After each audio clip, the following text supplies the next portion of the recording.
Maana hatuko kupoteza wakati, tunataka kuliponya taifa, tunataka tutembee na nguvu ya Mungu. Tumechoka kwa hadithi za kizee, tunataka mafuta, na tumechoka mazinga wembo madhabahuni. Tunataka wanaposimama madhabahuni wapoko mafuta, wananena neno.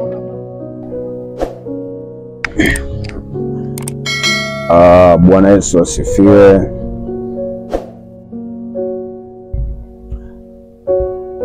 Bwana Yesu asifiwe, mwana wa Mungu aliye hai.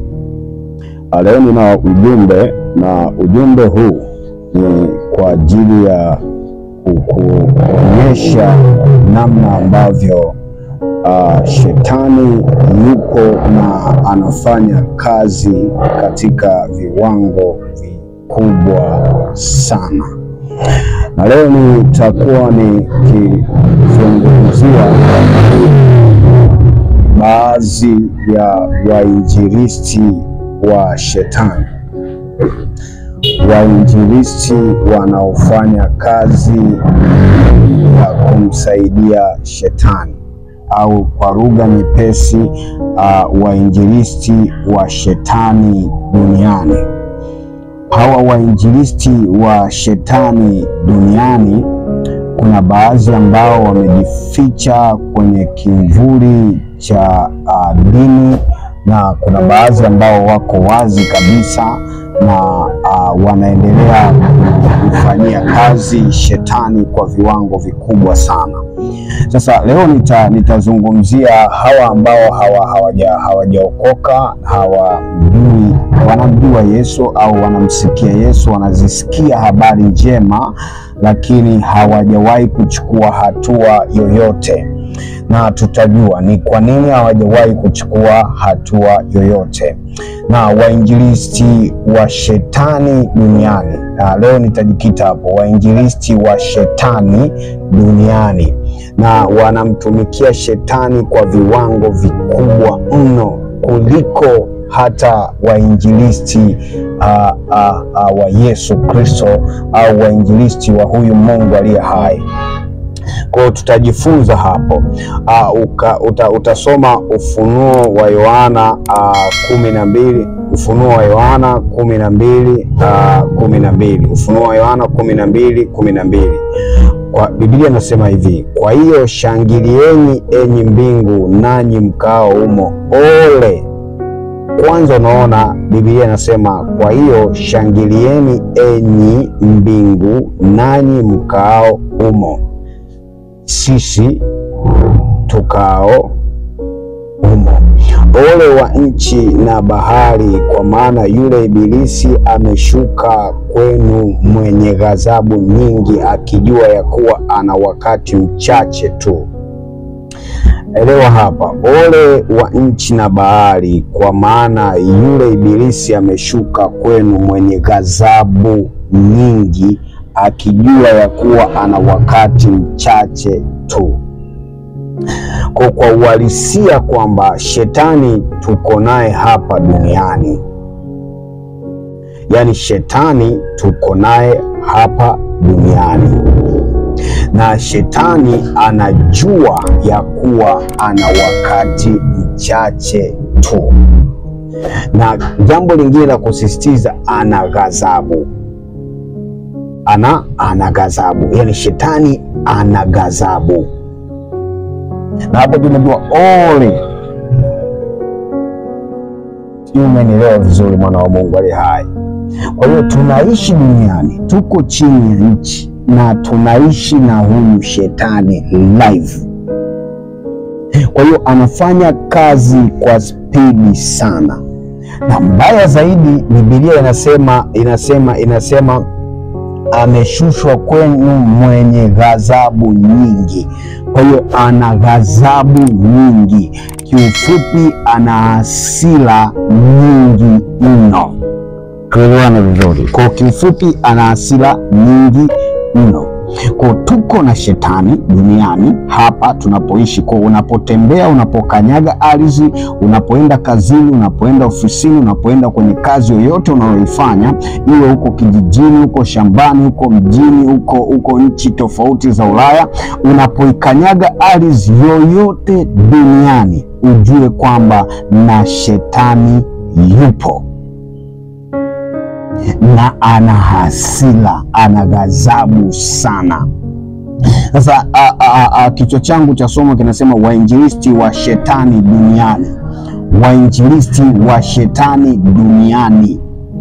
Na watu wengi sana hawazigusi hizi lengo, sijajua ni kwa nini, na inawezekana kwamba kuna namna wanaogopa, lakini leo nataka nikueleze wazi wajue hawa wainjilisti wa shetani duniani.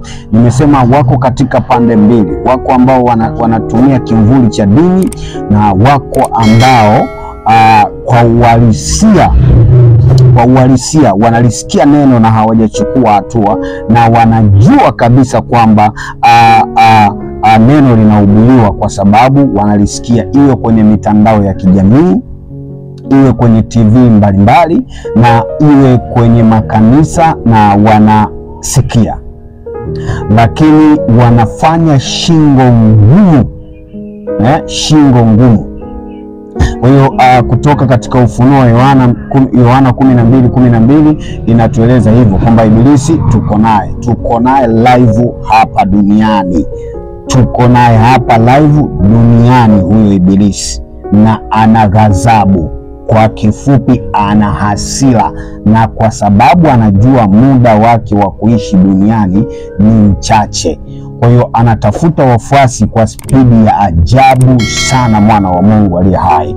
Sasa leo nataka nikuambie haya, na ukiona kwa asilimia labda 70 au 80 una rafiki yako anashabikia watu hawa, ujue wazi kabisa kwamba kuna mbegu inapandwa, na hii mbegu kuja kuing'oa ni kazi ngumu sana. Ndio maana in Bible Yesu Kristo anawaambia wanafunzi wake kwamba mambo mengine hayawezekani isipokuwa kwa kufunga na kuomba. Sasa haya mambo yanataka neema na neema ili uweze kuyajua zaidi.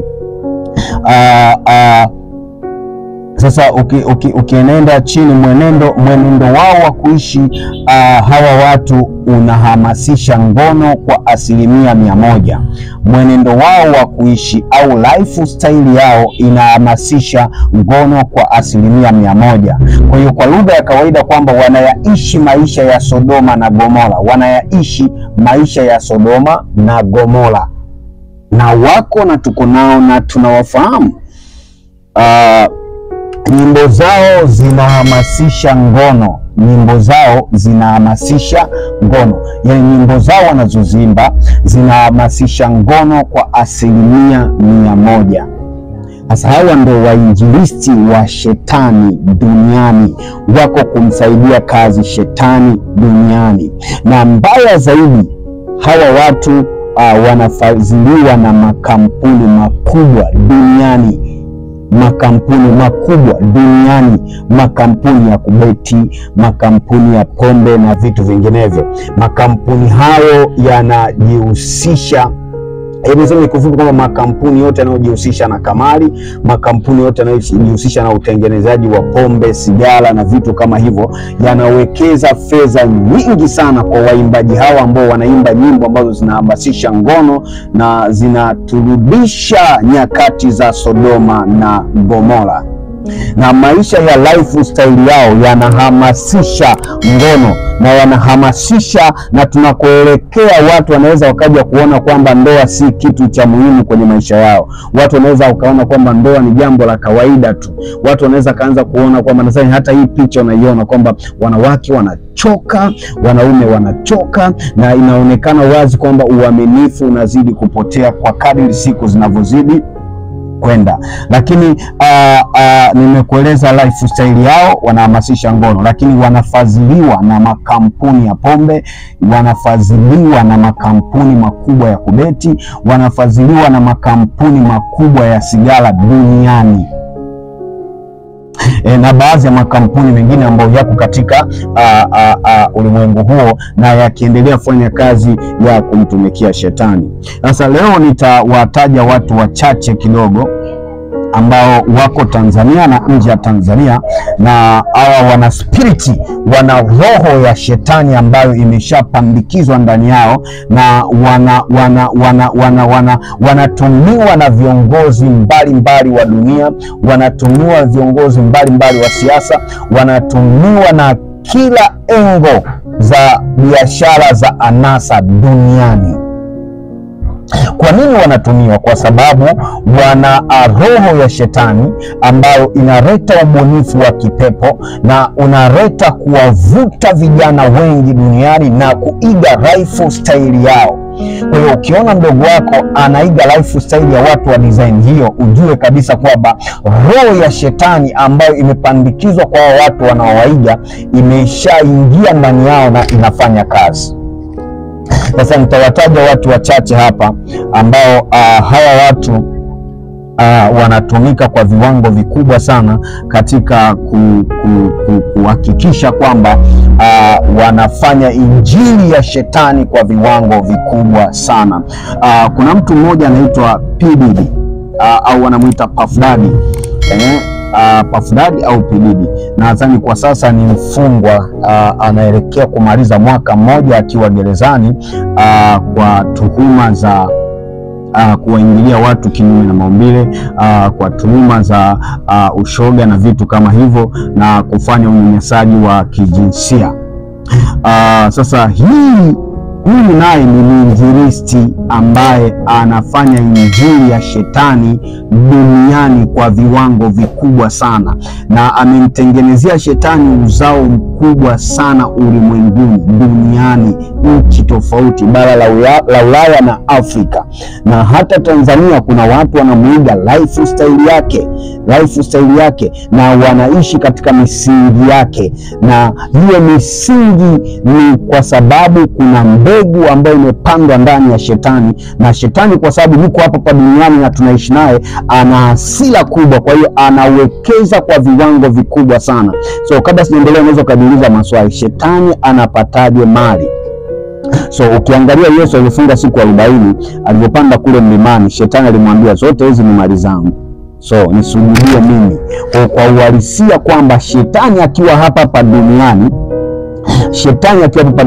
anamiliki mali na ana uwezo wa kukupatia mali. Kwa hiyo tunaona P Diddy namna ambavyo kesi na mtesa, na yeye pia kuna vijana wengi ambao wameshaharibika na wamepoteza bila maisha yao na hawajawa mfano wowote duniani, japokuwa kuna vijana wanaiga, na kijana yoyote anaiga na maana anajiungamanisha na roho hizo, na akijiungamanisha kutoka huko inakuwaga ni ngumu, kwa sababu anakuwa na shingo ngumu. So nimemwelezea P Diddy ambaye ni mwinjilisti mkubwa ambaye anatumika na ametumika kwa viwango vikubwa, na hata kama yuko gerezani kwa sasa, lakini bado roho inafanya kazi ya kuendelea kupanda hizo mbegu.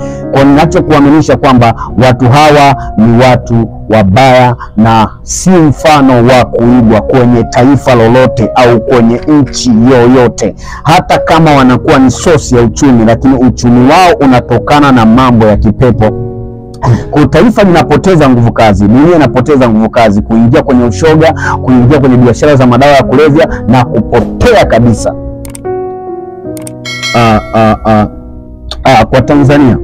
Kwa Tanzania tuna mtu anaitwa Diamond Platinum, naye ni mmoja kati ya wainjilisti wakubwa wa shetani, na makampuni yote yanayowekeza kwake ni makampuni ambayo yamezipata mali kutoka kwa shetani, kwa sababu kampuni yote inayohusika na pombe, inayohusika na kamari, sio mpango wa Mungu. Kwa ni uhalisia kabisa, hawa watu wote wanahusika kuhakikisha kwamba wanaifanya injili ya shetani kwa viwango vikubwa sana. Kwa nitaenda haraka haraka. Kuna mwanamuziki anaitwa Tiwa Savage. Huyu ni Nigeria, naye ni mmoja kati ya wainjilisti wa shetani. Pia kuna dada mmoja huko Nigeria ambaye amesema anataka kuweka rekodi kulala na wanaume 100 kwa siku. Na hii ni moja kati ya mwinjilisti mkubwa sana wa shetani ambaye anatumika katika kuhakikisha kwamba huu mlango wa ngono unaendelea kuwavuta watu wengi na kuona jambo hili la kawaida kabisa. Lakini si jambo la kawaida, ni namna ambavyo shetani anapambana kuhakikisha kwamba uzao unavyoendelea kukua uwe ni uzao wa kipepo, uwe ni uzao ambao utamtumikia yeye na kufanya injili yake. Sasa hawa watu nimekutajia ni wainjilisti wakubwa sana. Nimekutajia P Diddy, kuna msanii anaitwa Burna Boy, kuna msanii anaitwa Davido, kuna msanii anaitwa Harmonize, kuna msanii anaitwa Alikiba, kuna msanii anaitwa Davido, kuna msanii anaitwa Nandi na kuna msanii anaitwa Zuchu. Hawa wote niliowataja ni maarufu. Kwa hiyo na wengine wote wanaofanya muziki wa namna hiyo, wote hawa ni wainjilisti wa shetani, ila wana viwango tofauti. Kwa hiyo kuna mtu ana viwango vikubwa sana na makampuni yanaweka fedha kubwa kulingana na ukubwa alio nao. Sasa hawa watu wote ninaowataja ni waimbaji wa nyimbo za kidunia, zikiwa zinahamasisha sana ngono na zikiwa zinahamasisha sana usagaji na zikiwa zinahamasisha sana ngono na mambo kama hayo. Kwa sasa unarudi kwenye uhalisia kwamba watu hawa hawana msaada kwenye taifa. Hawana msaada kwenye taifa kwa maana hii kwamba wanatuzalishia vijana ambao mwisho wa siku wanaishia kuvuta madawa, kutumia madawa ya kulevya. Mwisho wa siku vijana hawa wanaishia kuwa mashoga, na mwisho wa siku vijana hawa wanaishia kuiga lifestyle yao. Na tukienda kwenye zana ya sanaa, sanaa ni kioo cha jamii, yani wasanii ni kioo cha jamii, au wasanii wanatakiwa wawe mfano kwenye taifa, wakiwa wanaigwa kwa tabia zao njema ambayo inakuwa ni msaada kwa taifa hilo.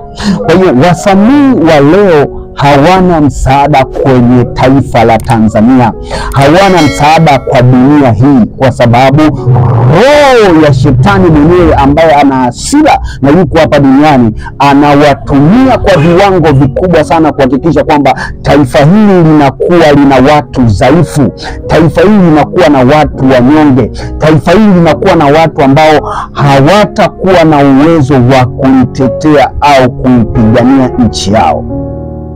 Na kwa sababu shetani yuko duniani anawatumia kwa viwango vikubwa sana. Kwa hiyo ukiona mtoto wako ana dalili za kuimbaimba nyimbo za kidunia, ukiona mtoto wako ana dalili ya kuiga lifestyle ya watu, kuvaa milegezo, kuvaa macheni, kuvaa heleni, kutoboa pua, zote hizi ni maisha ya kishetani.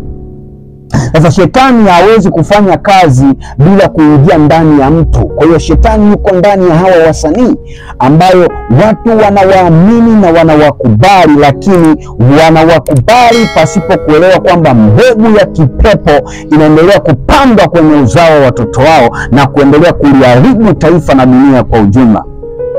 Nimekutajia hawa baadhi ni wainjilisti wa shetani na wako kufanya kazi ya shetani kwa viwango vikubwa, na makampuni makubwa yanaweka fedha nyingi sana kuhakikisha kwamba wanaharibu dunia na ulimwengu kwa ujumla, kwa sababu shetani anataka wafuasi wengi sana wa kwenda nao. Kwa hiyo siku leo nikusii sana ukifuatilia wasanii wetu wa Tanzania, iwe wasanii wa bongo movie, iwe wasanii wa kuimba, asilimia kubwa wengi wameishia kwenye madawa ya kulevya, wengi wameishia kukata tamaa na kufa, na wameacha machozi kwenye familia zao, wameacha huzuni kwenye familia zao. Na furaha hii ambayo wanaipata wazazi wa wasanii hawa ni furaha ya muda tu kwa hapa duniani, lakini katika kutengeneza ufalme wa mbinguni maana yake wanaukosa, kwa sababu hata wazazi hawawaambii kweli yao. Kwa sababu sidhani kama hata kama Muislamu anaruhusu mambo haya, sidhani kama hata mzazi wako ni Mkristo anaruhusu mambo haya, lakini nataka nimekueleza mambo haya ujue kabisa, ukiona watu hawa ujue wapo duniani kwa ajili ya kutimiza kusudi la shetani, kuhakikisha kwamba shetani anaenda na wafuasi wengi au anakuwa na waumini wengi. Ukisoma neno la Mungu katika Yohana wa kwanza ile sura ya 3 mstari wa 8, Yohana wa kwanza sura ya 3 mstari wa 8 anasema, atendaye dhambi ni wa Ibilisi, kwa kuwa Ibilisi hutenda dhambi tangu mwanzo. Kwa kusudi hili mwana wa Mungu alizihirishwa ili azivunje kazi za Ibilisi. Kwa tunaona wazi hapa, nisikilize vizuri, Yohana wa kwanza mstari wa 3 na wa 8 anasema, atendaye dhambi ni wa Ibilisi, kwa kuwa Ibilisi hutenda dhambi tangu mwanzo. Kwa kusudi hili mwana wa Mungu ambaye ni Yesu Kristo alizihirishwa ili azivunje kazi za Ibilisi. Kwa hiyo hawa wote niliowataja, hawa wote ni watoto wa Ibilisi, ni watoto wa Ibilisi kwa kutenda kazi. Kwa mujibu wa Biblia, atendaye dhambi ni wa Ibilisi, kwa kuwa Ibilisi hutenda dhambi tangu mwanzo. Kwa hiyo ukiona tenda dhambi ni mtoto wa nani? Wa Ibilisi. Wewe si mtoto wa Mungu.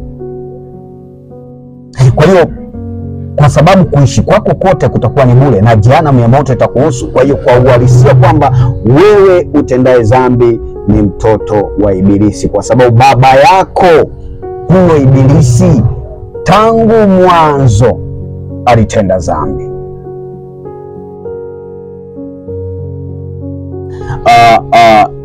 Jifunze tu kwamba shetani yupo na anafanya kazi kwa viwango vikubwa na kwa gharama kubwa na kwa pesa nyingi, na ndio maana tunaona hata matamasha ya wasanii hawa yanabeba watu wengi sana, kwa sababu inawekwa pesa nyingi, yanawekwa matangazo mengi, yani billboard nyingi zinawekezwa za fedha kwa ajili ya kuhakikisha kwamba wanatimiza kusudi na hiyo injili ya shetani, ili shetani awazoe watu wengi kwenda nao jehanamu. Kwa hiyo ukiona wewe 90% unasikiliza Bongo Flava, ukiona wewe 90% unasikiliza Bongo Flava, unasikiliza miziki hii ya kidunia, ujue uhalisia uliopo ndani yako ni wazi kwamba wewe roho yako imeshapigwa.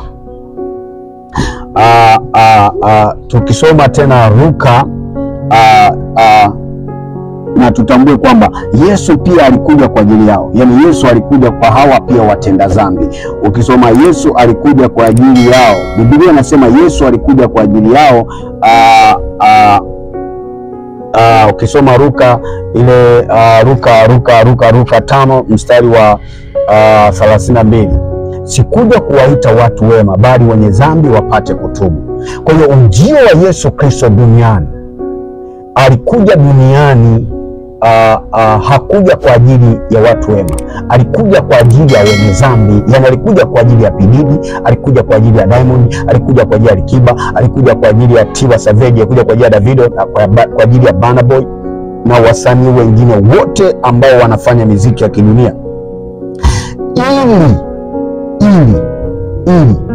wampokee Yesu Kristo na kuwa Bwana na Mwokozi wa maisha yao. Kwa hiyo kwa sasa wana nafasi ya kutubu, wana nafasi ya kurudi kabla hawajaondoka kwenye ulimwengu, yani kabla hawajafa, kwa sababu wokovu ni sasa. Kwa hawa wote niliowataja wana nafasi ya sasa ya kutubu. Kwa Yesu Kristo alikuja kwa ajili yao. Kwa tunaiona hii neema kwamba Diamond Platinum ana neema, Tiwa Savage ana neema, Davido ana neema, Burna Boy ana neema, Pididi ana neema. Huko kwa aliko gerezani anaweza akaokoka na kumpokea Yesu kuwa Bwana na Mwokozi wa maisha yake, na maisha yake mapya yakaanzia hapo kabla kaburi halijamlamba. Sio, unaelewa? Ukishakufa kinachofuata hapo ni hukumu. Kwa hiyo hii neema wanaisikia, hii neema ya wokovu wanaisikia kwa viwango vikubwa sana. Kwa hiyo kiufupi, Yesu Kristo alikuja kwa ajili yao.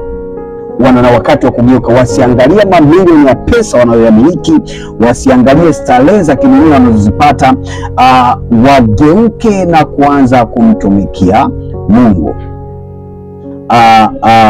Kwa wakati wa kutubu ni sasa. Huwezi kutubu kisha kufa. Ile watu wanasema tumuombee marehemu. Marehemu huwezi kuombewa, wanasubiri wakati wa unyakuo, wanasubiri wakati wa ufufuo, na baada ya hapo ni hukumu. Kwa hiyo utahesabiwa kulingana na matendo yako. Ukisoma Zaburi 16 mstari wa 3 unasema watakatifu waliopo duniani ndio walio bora, hao ndio niliopendezwa nao. Watakatifu waliopo duniani. Kwa hiyo duniani hapa kuna watakatifu. Watakatifu ni wale watu ambao amekubali kugeuka, amekubali kuokoka, amekubali kumpokea Yesu na kuwa Bwana na Mwokozi wa maisha yake. Baada ya kukubali, kwa hawa wote niliowataja, wakimkubali Yesu na kumwamini na kuanza kuishi maisha ya Yesu Kristo, maana yake kwamba wanakuwa watakatifu. Sasa wakubali kabla hawajafa, wakubali kabla hawajaondoka kwenye huu ulimwengu huu ambao pesa na mali vyote ni mali ya Bwana. Huu ulimwengu ambao upo sasa, wakubali kuokoka kabla hawajafa. Kwa hiyo watakatifu waliopo duniani Mungu anapendezwa nao. Kwa hiyo tunaamini kwamba Mungu anatutaka tuishi maisha ya utakatifu, anatutaka tuwe watakatifu.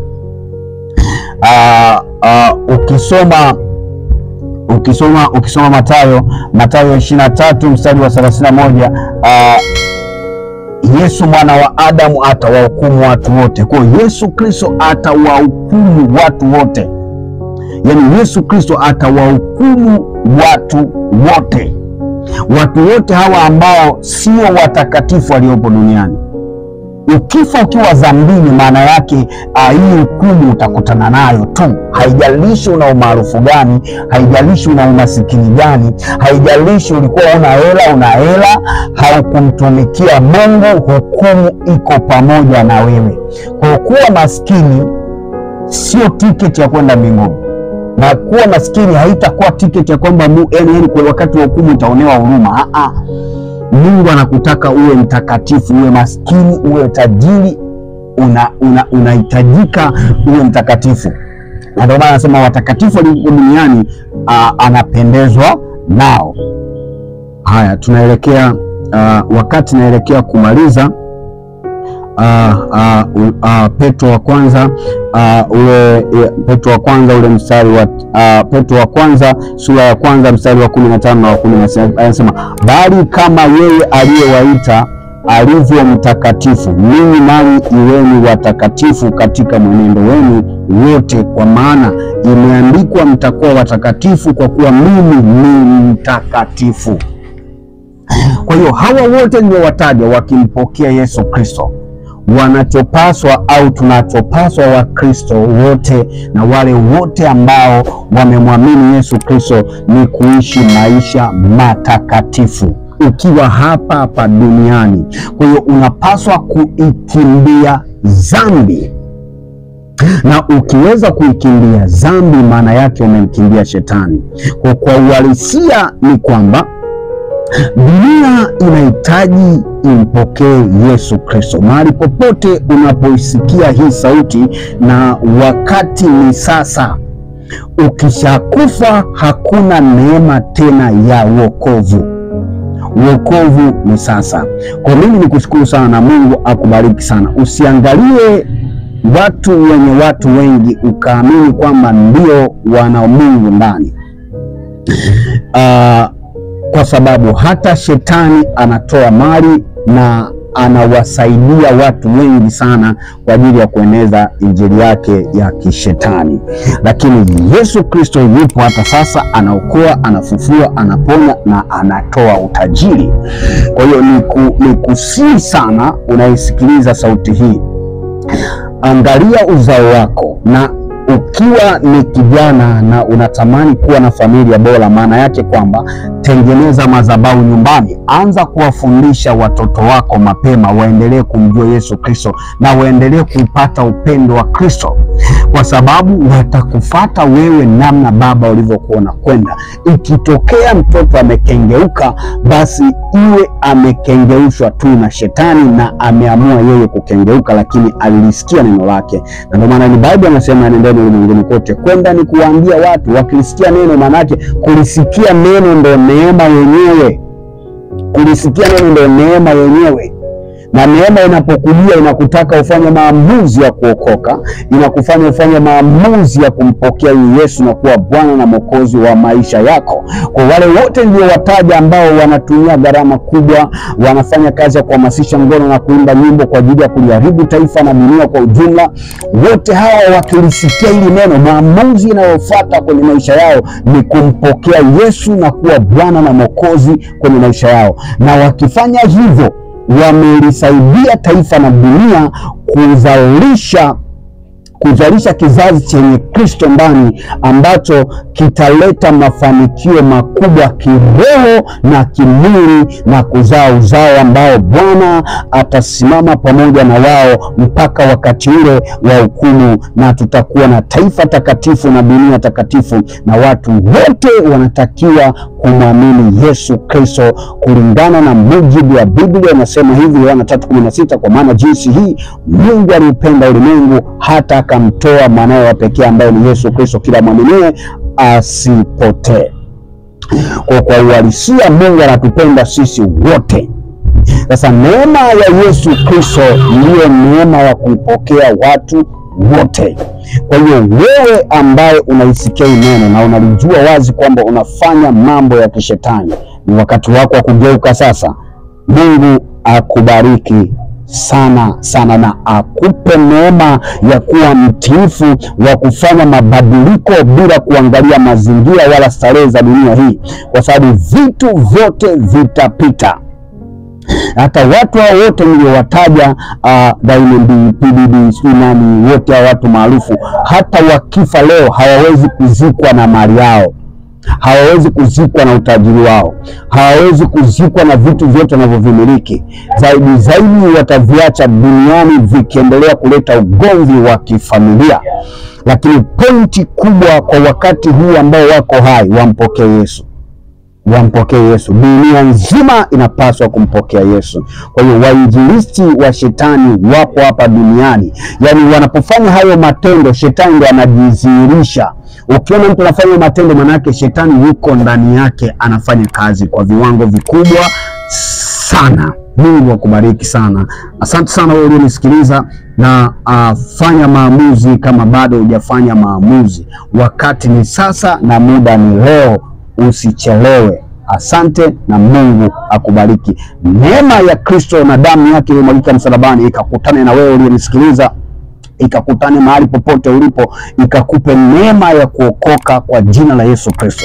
Neema hii isikupite siku zote za maisha yako. Neema hii ya damu ya Yesu Kristo ikaambatane na wewe, na wokovu ukakukute mahali popote uliko kabla mauti haijakukuta, kwa sababu mwanadamu yoyote aliyezaliwa na mwanamke maisha yake ni mafupi, na lazima katika mwili huu wa nyama ardhi itakulamba, utakufa tu. Kwa kabla hujaondoka kwenye huu mwili wa nyama, uwe umeshajizatiti kwa Yesu Kristo, na awe Bwana na Mwokozi wa maisha yako. Asante. Maana hatuko kupoteza wakati, tunataka kuliponya taifa, tunataka tutembee na nguvu ya Mungu. Tumechoka kwa hadithi za kizee, tunataka mafuta, na tumechoka mazinga wembo madhabahuni. Tunataka wanaposimama madhabahuni wapoko mafuta, wananena